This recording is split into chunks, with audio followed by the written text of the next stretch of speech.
O Senhor esteja convosco. Ele está no meio de nós. Proclamação do Evangelho de nosso Senhor Jesus Cristo, segundo São Marcos. Glória a vós, Senhor.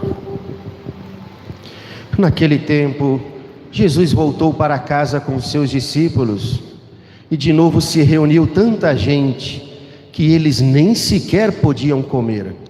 Quando souberam disso, os parentes de Jesus saíram para agarrá-lo, porque diziam que estava fora de si.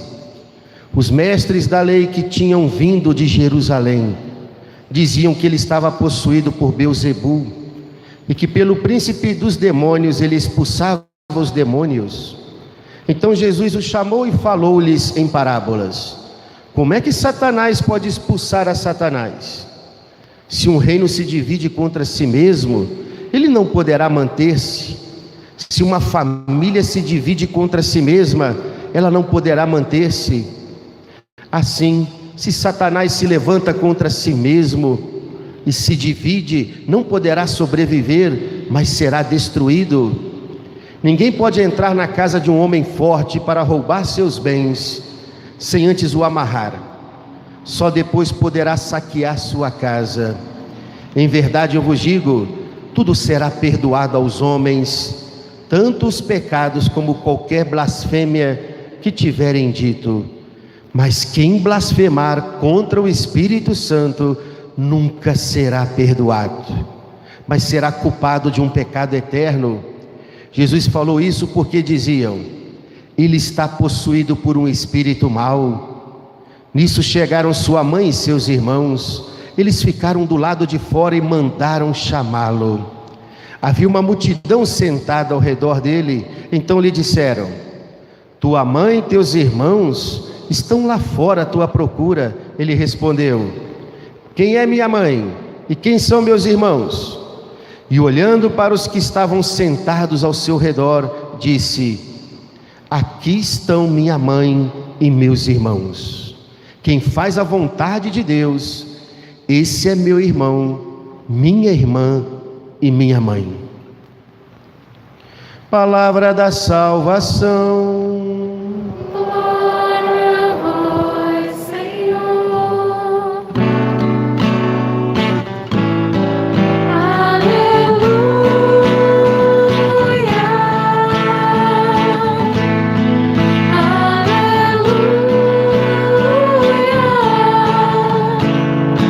Declaramos Jesus é o Senhor.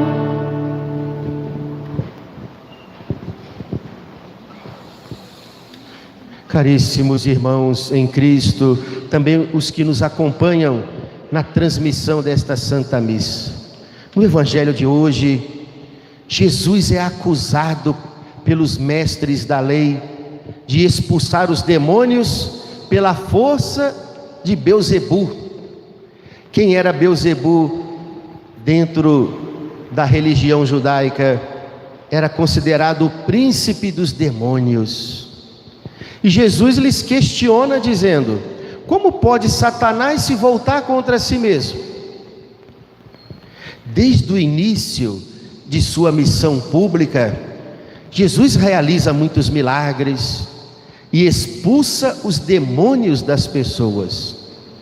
Inclusive, uma certa vez, ele chegou a dizer para essas autoridades religiosas: se eu expulso os demônios, é porque o reino de Deus chegou para vós. A expulsão dos demônios, os inúmeros exorcismos que Jesus fez, era um sinal claro da chegada do reino de Deus. E por isso, qual era a grande malícia daquelas autoridades religiosas? Como eles não queriam admitir que Jesus agia pelo poder de Deus, então inventaram essa blasfêmia terrível, dizendo que Jesus realizava milagres, expulsava os demônios pelo príncipe dos demônios. Como pode o mal trabalhar contra si mesmo? E do mal não pode vir bem nenhum. Jesus só realizava o bem. Mas aquela blasfêmia que os mestres da lei inventaram era uma forma de atrapalhar a missão de Jesus e tirar a credibilidade que Jesus estava tendo diante do povo. Caríssimos irmãos, o mal é mestre em fazer isso: pegar uma coisa boa e transformá-la em ruim, pegar uma coisa ruim e dar uma aparência de coisa boa. Por isso, vou citar aqui alguns exemplos. O aborto. Pessoas, grupos, indivíduos, ideologias dentro da sociedade buscam legalizar o aborto, como ele já foi legalizado em muitos outros países, e dizendo: o aborto é uma coisa boa para ser liberado, porque vai garantir a saúde reprodutiva da mulher. Ela não vai precisar de arriscar a sua vida nessas clínicas clandestinas, mas vai poder ter um serviço do Estado e assim garantir a sua saúde reprodutiva. O aborto é legal porque garante a liberdade de escolha da mulher.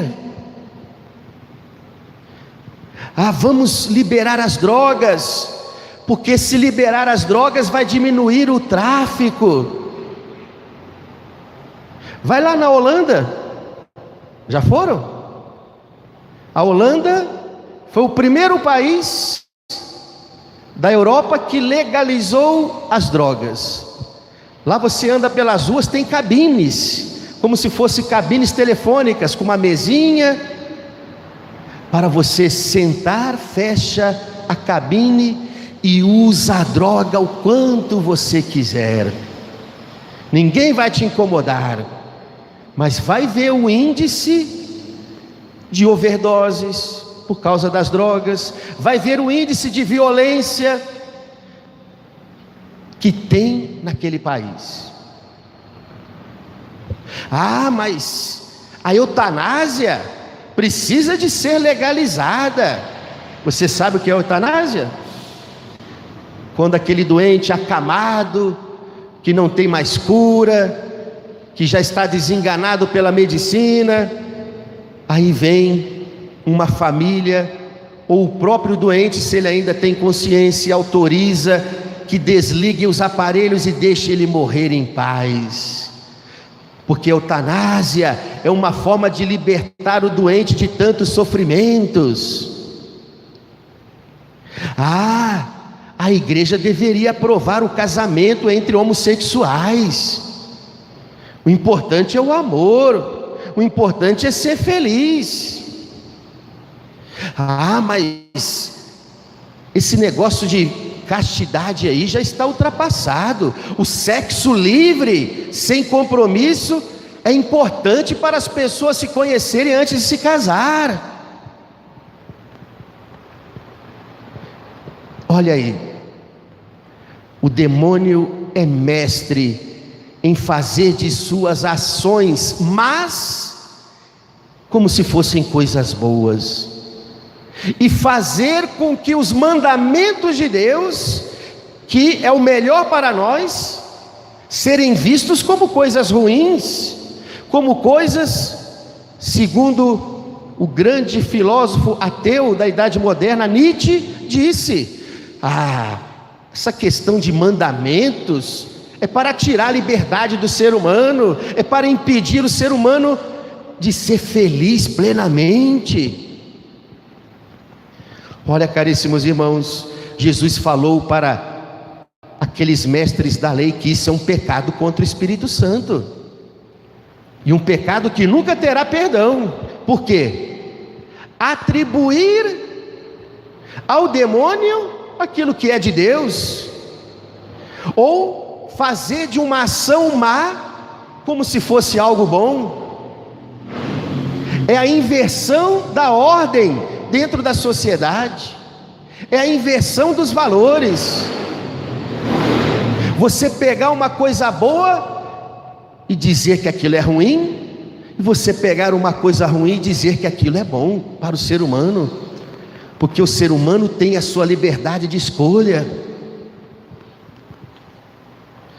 Mas uma primeira verdade que devemos tirar deste evangelho de hoje é algo que o mundo não acredita. A existência dos demônios é uma verdade de fé, e é uma verdade bíblica. Algo interessante, se vocês olharem no Antigo Testamento, quase não se vê referências aos demônios. Tem algumas, como na primeira página da Bíblia que escutamos na primeira leitura, e eu vou falar daqui a pouco. Tem algumas referências sobre a existência do mal no Antigo Testamento. Mas o que acontece quando chega o Novo Testamento? Ou seja, quando chega Jesus? Aquilo que estava encoberto, como que uma poeira debaixo do tapete, agora se torna descoberto, se torna revelado. A realidade terrível do mal, que parecia estar bem tranquila, agindo no oculto da história, mas quando chega Jesus, os demônios começam a sair das cavernas, os demônios começam a ficar perturbados. Não é isso que a gente vê em diversos evangelhos? Quando Jesus chega num lugar em que tem pessoas endemoniadas, os demônios começam a falar: Jesus de Nazaré, nós sabemos quem você é, viestes para nos destruir? Jesus, ele veio justamente para isso, para vencer Satanás e para tirar a humanidade que estava escrava do jugo do mal desde o pecado de Adão. Porém, mesmo Satanás já tendo sido vencido por Cristo na sua cruz e ressurreição, por uma permissão divina misteriosa, este mal continua agindo no mundo. E não vem com essa história de mal filosófico não, hein? O que é que os filósofos ateus diziam? O mal é uma ausência do bem no ser humano, é uma limitação do bem no ser humano, e assim, quando o ser humano não consegue manifestar o bem, o mal se manifesta.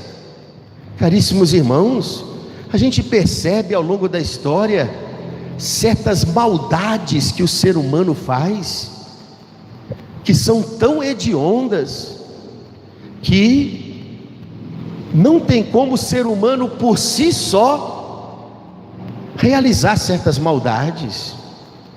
Existe um ser maligno por detrás, que corrompe o coração do ser humano, que tenta o ser humano desde o princípio da criação. Por isso, a primeira leitura de hoje, tirada do capítulo 3 do livro do Gênesis, são as primeiras páginas da Bíblia. Antes do pecado entrar no mundo, como é que o ser humano vivia? Antes do mal seduzir o ser humano, ele vivia num estado de paraíso.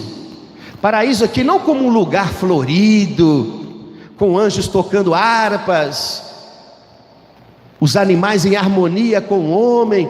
Tudo isso é uma forma simbólica para falar de um estado de vida em que o ser humano vivia no princípio da criação, antes do mal agir na história. Um estado de paraíso. O ser humano possuía uma inocência original. Todas as inclinações do seu coração eram voltadas para Deus, inclinadas para Deus. O ser humano vivia em perfeita harmonia em perfeita comunhão com o Criador. Nada no coração do ser humano era inclinado para o mal, e o ser humano tinha uma visão beatífica de Deus.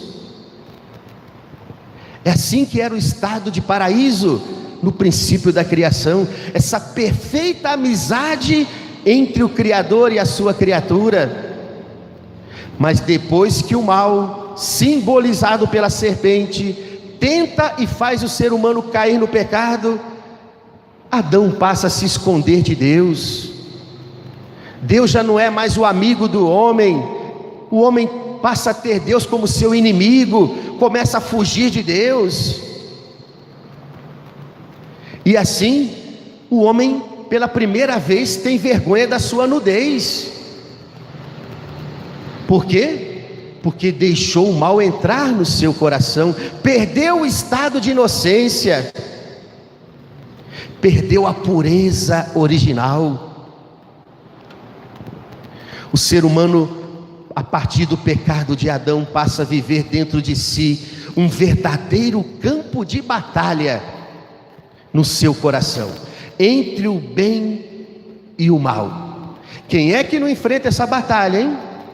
São Paulo, o grande São Paulo chegou a falar: muitas vezes eu quero fazer o bem, que precisa ser feito, e eu sei que eu tenho que fazer, mas eu acabo fazendo o mal que eu não queria fazer. Quem é que não enfrenta essa luta? Muitas vezes eu quero fazer o bem, eu sei que eu preciso fazer o bem, naquela circunstância, naquela situação, mas eu acabo fazendo o mal que eu não queria fazer. É uma linha muito tênue, uma linha muito fina, mais fina do que um fio de nylon, entre o bem e o mal, dentro do coração do ser humano. Ao mesmo tempo que somos capazes de realizar coisas maravilhosas para o bem do mundo, mas também somos capazes de realizar coisas terríveis. Por isso que uma primeira arma que devemos usar contra o mal é a gente aprender a ser menos autossuficientes e a desconfiarmos de nós mesmos. O que significa isso? Eu não sou tão forte assim, eu não posso me expor ao mal, eu não sou tão forte como eu aparento ser. É reconhecer que nós somos fracos. São Paulo também chegou a dizer: quando eu sou fraco é que sou forte. Como é que pode isso, esse paradoxo? Quando eu sou fraco é que sou forte, porque São Paulo está ensinando para nós: quando eu me reconheço fraco, miserável, pequeno diante do mal, é aí que eu vou buscar a força que vem de Deus. É desconfiar de si mesmo, para a gente não ficar tão expostos ao mal assim. É reconhecer que temos fraquezas dentro de nós, que nos inclinam para o mal a cada instante. É como o alcoólatra, por exemplo. É uma doença.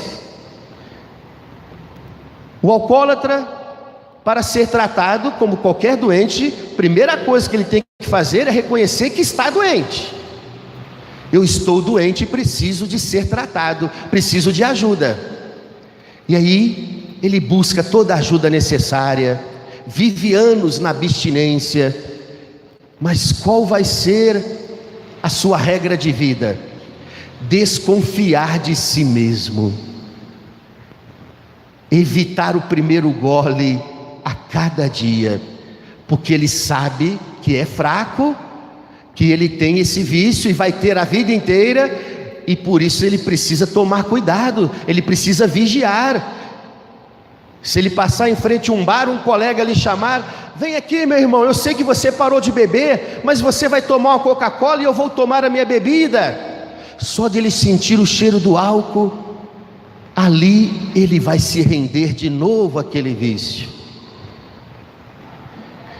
E ele, para continuar sóbrio, precisa reconhecer que é fraco, que ele não é forte, que ele precisa vigiar sobre si mesmo.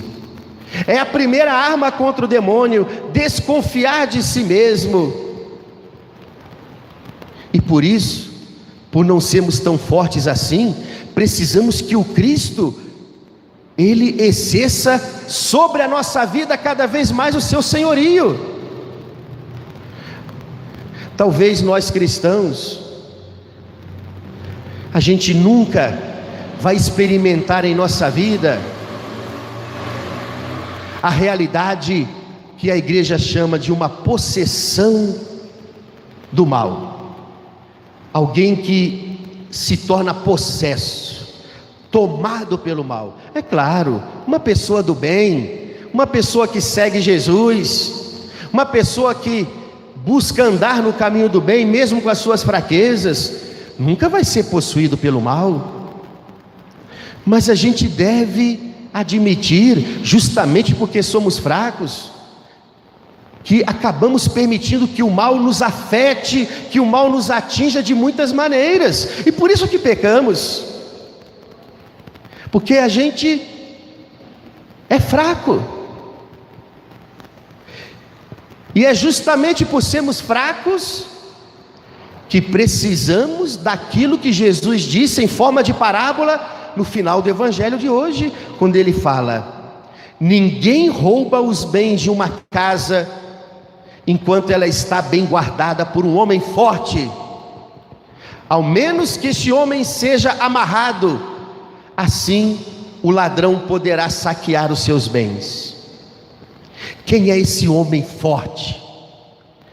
Esse homem forte que pode guardar a casa do nosso coração, para ela não ser assaltada pelas investidas do mal.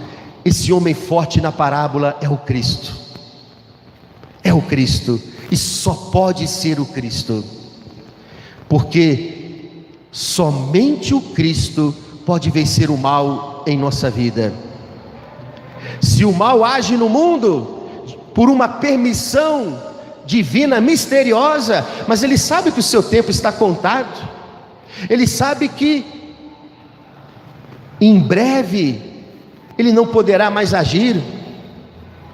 Mas a grande boa notícia deste evangelho é que, mesmo a gente experimentando ainda a ação do mal no meio do mundo, mas esse mal pode ser vencido em Cristo.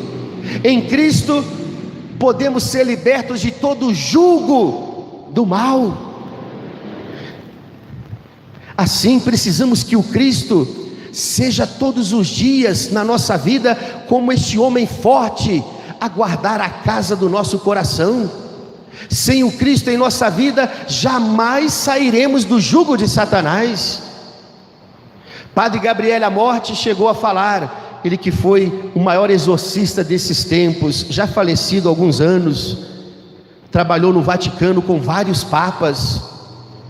Ele disse: o maior exorcismo contra o mal é a confissão frequente de nossos pecados, é fazermos uma comunhão bem feita em estado de graça, é rezar o nosso terço com bastante fé todos os dias, é pronunciar para nós mesmos a palavra daquele que pode vencer todo o mal em nossa vida, a palavra do Cristo. É assim que a gente vai vencendo o mal, colocando o Cristo cada vez mais no centro da nossa vida.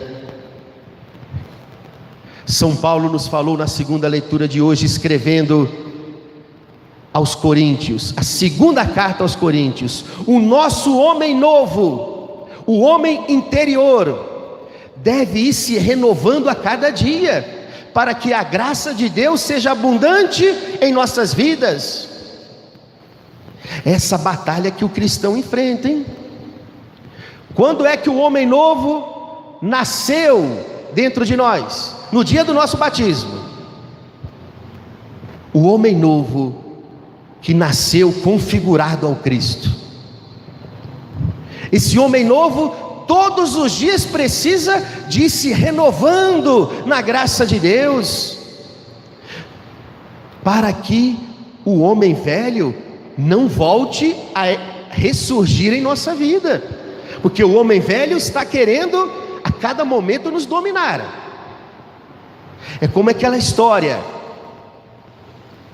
do vira-lata, do cachorro vira-lata, que vivia virando os latões de lixos, não tinha dono, não tinha casa, cheio de feridas, se alimentando dos restos de comidas que eram jogados nos lixões, até que um dia uma família muito bem de vida e muito amorosa com os animais decidiu adotar aquele cão vira-lata, levou para sua casa, banho de tossa, vacina, remédio, alimentação, todo o carinho, a ração mais saborosa, dormia na cama com os seus donos. Que vida boa, a vida que ele pediu a Deus. Deixou de ser um cão vira-lata, até que chega um dia que ele sente saudade dos lixões, e de noite ele sai por uma pequena brecha da sua casa, deixa tudo que ele tinha de melhor e vai revirar de novo os latões de lixo. Essa batalha que o ser humano enfrenta, né? Em Cristo ele pode ter uma vida nova, em Cristo ele pode ser um homem novo, ele pode viver na verdadeira liberdade dos filhos de Deus. Mas esse homem velho grita, porque é o mal que nos tenta a cada instante, para a gente se afastar daquilo que é a maior vocação que recebemos de Deus, a vocação para vivermos em comunhão com o Criador.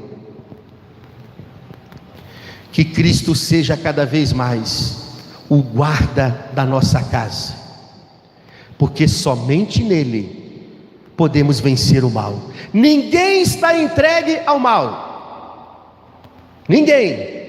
Mas padre, eu tenho muitas misérias, padre, eu tenho muitas fraquezas. Acima de tudo você tem o Cristo, e em Cristo podemos vencer todo o mal. Louvado seja o nosso Senhor Jesus Cristo.